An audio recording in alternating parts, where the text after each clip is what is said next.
What's up, everybody? Welcome back. Hope everybody's having a great day or night whenever you're watching this. Russell Westbrook is obviously going to get traded from the Lakers. I think it's almost inevitable and almost guaranteed.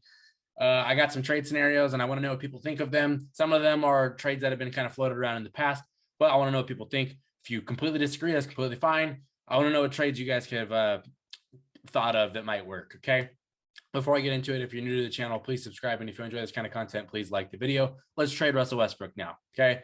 So I've got a list of teams here that I think could be options that might be willing to trade for Russell Westbrook. You got the New York Knicks, the Indiana Pacers, the Charlotte Hornets, the Houston Rockets, and possibly the Utah Jazz, although I think they're unlikely. Okay.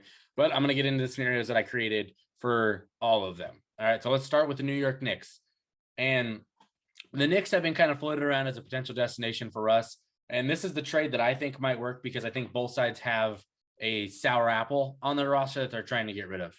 So the Knicks would be trading Julius Randle and Evan Fournier. Julius Randle being because he doesn't seem to really get along with New York fans anymore. The team, Obi Toppin's kind of up and coming, plays the same position. There's just a lot of reason that he might get traded in the offseason, and the Knicks could be wanting to get off of he has a huge contract that's about to kick in. They could be trying to get out from underneath of that. And then Evan Fournier obviously has a huge contract. Getting rid of the contract, it kind of opens up space for guys like Obi Toppin, RJ Barrett, Emmanuel Quickly, Miles McBride, Jericho Sims. It's just Mitchell Robinson. It gives guys different opportunities. And I think that they should embrace the youth movement. And I think that it could very well happen. And obviously the Lakers would just, I think in this scenario, they probably just trade Russ. I don't know if you have to add a pick for this trade to happen. I don't know what the value of Julius Randle is at this point. But I think if you're the Lakers and you're able to get him, get you a nice third option, and then get you the shooter and Fournier. So I think it could kind of blend pretty well. So that's the trade that I have for the Knicks. Now, next up, I've got the Pacers, and this one's been floated around very recently, and it's kind of been thrown around a lot for the most part this season since the trade, especially with the Kings that happened with them. But Buddy Hield and Malcolm Brogdon for Russell Westbrook and maybe a pick. I'm assuming that the Pacers might want a pick, but they'd be getting off of two big contracts, and Buddy Hield's got one that's going, and then Malcolm Brogdon too. So they'd be clearing the cap space, embracing their full rebuild, and getting an expiring huge contract in Russ. And he might bring some attention to Indiana. I don't know how much he would actually bring because they're kind of, they're just starting over right now, and that's completely cool. Like it's better than being in the middle of the pack and not being able to go anywhere, in my opinion. I think the Lakers would do this because it gives them a nice point guard, and then it gets them the shooter next to LeBron. Buddy Hield's been linked to them for like 3 years now. And my only issue with this is Malcolm Brogdon is a notoriously like injury prone kind of player. So you might be continuing the trend of injuries hitting your team for a third year in a row. Anthony Davis has struggled with it. LeBron struggled with it. And then you bring in the guy that's probably going to be the third option. He's struggling with it for his entire career, notoriously.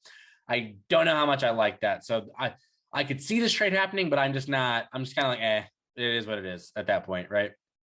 So now this might be my favorite trade scenario of this whole entire setup. It's with the Charlotte Hornets. And this has been kind of like relatively new news that the Hornets are trying to get Russ. I know Russ is a Jordan brand player, and Jordan might just want that star power. I don't know what the exact rationale is for them.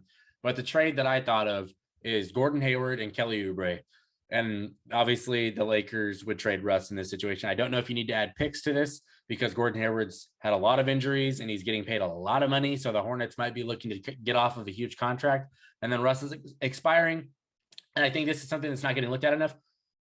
They're going to need the cap space eventually. And I think people are going to want to go play with LaMelo. I think he's going to have like an attractive destination in Charlotte with him being there. So I think Russ expiring would make this kind of logical for that scenario. My overall, like, if it could happen, I don't have a lot of hope for it. If the Lakers are going to trade, if they're going to try and get Terry Rozier instead of Gordon Hayward, which I don't see that happening, but we can dream, I guess. You throw in like THT, a pick, Russ. I don't know. Like, honestly, I just don't see it happening. I don't see it likely, but that would be like my dream scenario for it. And then the only reason I could see it happening is because say the Hornets did want to trade for Russ, they'd have a backcourt of LaMelo, Russ, and Rozier. That's a clogged backcourt, so you might actually need to trade because obviously they're not going to trade LaMelo, and then they'd be trading for Russ. So Rozier might be kind of like like kind of a lame duck just stuck in that lineup, you know, and that's the only reason I can like make it work in my head for why he would be part of the trade.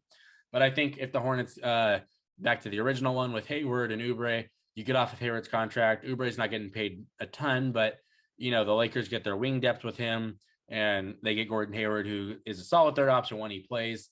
But like I said, with the Malcolm Brogdon thing, you might just be bringing in another person that is injury prone and continuing the trend that has killed the last 2 seasons in the first place. So that's how I like that one. The Rockets one, I think we've all seen this one. If you're a Laker fan, it's John Wall for Russell Westbrook straight up. I don't think you need to attach picks because they're both expiring contracts. And the Rockets literally didn't even play John Wall this season, and he was healthy. So I don't know. They might still be interested in it. I don't know what the level of interest is now because it's the end of the season. But, you know, that's a trade. I could see it happening. And both teams kind of just, the Lakers get John Wall and they hope that he can stay healthy and be the all-star that he was before. But that hasn't happened in like 3 or 4 years. So I don't know how likely that is. But if this trade happened, I'd be like, all right, cool. Like, because I'm a fan of John Wall when he was playing. I'd be like, all right, let's see what he's got. Because they really have nothing to lose. My opinion, you just can't bring back Russell Westbrook. I just don't see the way that works. Like, the dynamic never worked when, granted, they didn't play a ton of games together. It just didn't seem to work when LeBron, AD, and Russ were sharing the floor. They were blowing leads to the Oklahoma City Thunder, blowing 30-point games or whatever. I don't know. I think it just has to be traded. I think he has to be gone. And someone's going to be the fall guy on the roster. Personally, that's how I think that's going to go. Now, the last one, and I think this is the most unlikely of the entire group, but the most unlikely because I think it's contingent that the Jazz decide, you know what, we're tired of losing in the first or second round of the playoffs. We clearly can't get over the hump. Let's just break this down and rebuild it.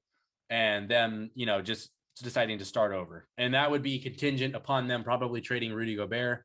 I think he would be the guy. Maybe Donovan Mitchell asks for a trade after another failed playoff run. You never know what these players are going to do. So I have no idea what's going to happen there. But if that all did happen to happen, I think the Jazz could be a team that would look into Westbrook because they'd be looking for expiring contracts to kind of start over and then, you know, recreate themselves. But I think the trade would be Mike Conley because he's got a big contract that's kicking in. And then I think Bojan Bogdanovic would be another one that would be part of it because you have to make the money work. And then Rudy Gay as a throw-in because he's aging and he's probably not going to be playing on a team that's not competing. So I don't think you keep him there. And then the Lakers in this trade would give up Russ, Taylor Horton-Tucker, and a draft pick.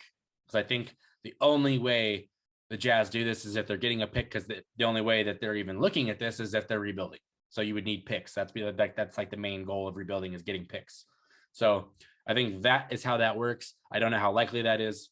For the Lakers, it's easy to see why you would do this. You get a quality point guard in Mike Conley. You get a great shooter in Bojan Bogdanovic.